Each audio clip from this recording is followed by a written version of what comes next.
ang delicacy ng Nara, Japan. Beans, red beans. Nara Pride. Wala namang English. Ito ang pride ng Nara. Kung saan nag-feed tayo ng deer, nagpasuwag sa deer. Ayun. Buksan natin. Yan na siya.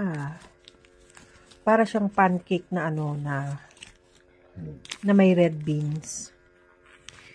Hehe. Kain tayo, guys. Masarap siya. Nara Pride. Beans siya sa loob. Sarap. Sarap talaga ng pagkain ng Japan.